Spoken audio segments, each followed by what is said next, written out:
देखिए हर खबर यहीं पर। सब्सक्राइब कीजिए TV9 भारतवर्ष।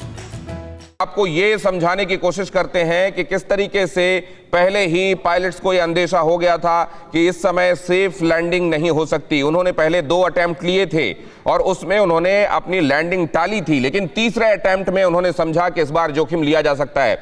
बताया ये भी जा रहा है कि कोझिकोड का जो टेबल टॉप रनवे है इसको पहले ही असुरक्षित माना जा रहा था और इसके बारे में ये भी बताया जा रहा है कि इसके संदर्भ में डीजीसीए ने एक रिपोर्ट भी तलब की थी और ये पूछा था कि आपने इसके मेंटेनेंस के लिए क्या किया है और क्या ये सुरक्षित माना जा सकता है, क्योंकि इसके पहले भी कई बार कोझिकोड में इस रनवे पर हादसे वाली स्थिति बनी थी। लिहाजा ये समझा जा रहा था कि जोखिम है और इस बार जब ऐसा ये समझा गया कि एक खस्ता हाल रनवे है तो डीजीसीए ने रिपोर्ट भी मांगी थी। क्या उसको ठीक कर लिया गया था? डीजीसीए को रिपोर्ट में क्या बताया गया था, ये सब आपको बताएंगे, लेकिन उससे पहले दिखाते हैं आपको ये अहम तस्वीर जिसमें आपके समक्ष ये साफ हो जाएगा कि किस तरीके से पायलट्स ने पहले ही इस खतरे को भांप लिया था, लेकिन कुछ बहुत विशेष नहीं किया जा सका और 2 अटेम्प्ट लेने के बाद तीसरे अटेम्प्ट में आखिरकार उनको लैंड करना पड़ा, जोखिम के साथ लैंड करना पड़ा और स्किड को टाल नहीं पाए,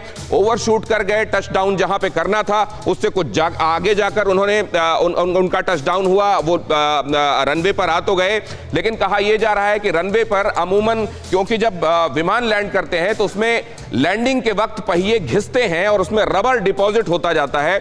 रबर डिपॉजिट होते जाने की वजह से और बहुत ज्यादा बारिश हो जाने की वजह से इसके ऊपर एक सतह बन जाती है, एक चिकनी सतह बन जाती है, उसको कहते हैं एक्वा प्लेनिंग, जिसमें ये लगभग स्किड करता हुआ आगे बढ़ा और जहां जाकर इसको रुक जाना चाहिए था वहां रुक नहीं पाया और आगे जाकर खाई में गिर गया, करीब 35 फीट गहरे खड्ड में गिर गया और इस तरीके से हादसा पेश आया। अब मैं समझाता हूं आपको यहां तस्वीरों में क्या दिखाई दे रहा है, आप इसको बहुत ध्यान से देखिए और यहां नीचे जो मीटर है इसको भी बहुत ध्यान से देखिएगा। यहां आपको टाइम नजर आ रहा है, यहां आपको स्पीड नजर आ रही है, यहां ट्रैक नजर आ रहा है, यहां ऑल्टीट्यूड नजर आ रही है। ट्रैक उतना आपके काम की जानकारी नहीं है, लेकिन ऑल्टीट्यूड को और यहां पर अगर आप स्पीड को ध्यान में रखेंगे तो आप पाएंगे कि क्रमशः स्पीड घट रही है, ऑल्टीट्यूड भी घट रहा है, मतलब ऊंचाई घट रही है।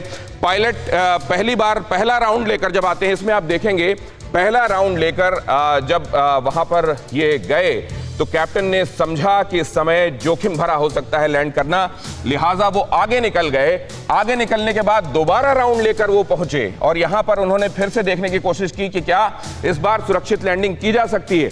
फिर से उनको लगा कि ये जोखिम भरा हो सकता है, लेकिन जब तीसरी बार उन्होंने यहां पहुंचकर ये पाया कि ये जोखिम बरकरार है तो उन्होंने इस जोखिम को उठाने की सोची, लेकिन कंट्रोल नहीं कर पाए सिचुएशन। और ये वो पायलट हैं जिन्होंने इसके पहले फाइटर जेट्स उड़ाए हैं, जिनको उनकी काबिलियत की वजह से जाना जाता था। दीपक साठे, उनको स्वॉर्ड ऑफ ऑनर भी मिल चुका है और उसके बाद ये स्थिति क्यों हुई? क्या वाकई वहां पर लापरवाही की गई थी रनवे के मेंटेनेंस में या वजह कोई और है? अब आप देखिए यहां पर, यहां ऑल्टीट्यूड आपको क्रमशः ये टाइम है, वहां स्पीड, उधर ऑल्टीट्यूड की तरफ देखिए आप, पहले 3000 कुछ फीट से शुरू होता है और फिर वो घटते घटते पहले देखिए 10,000, 9,000, 8,000, 6,000, 5,000, 4,000, 3,000, 2,000, 2,000 फीट की ऊंचाई तक आपको ये नजर आ रहा है। यहां पर अगर आप देखेंगे तो टाइम नजर आ रहा है करीब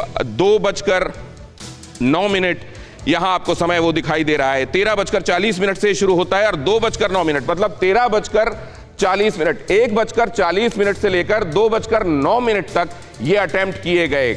करीब आधे घंटे तक उन्होंने कोशिश की कि इसको सेफ लैंड कराया जा सके। 2 चक्कर मारे, टाला, तीसरे चक्कर में आकर उन्होंने लैंड करने की कोशिश की, लेकिन आखिरकार नियति को वो टाल नहीं सके।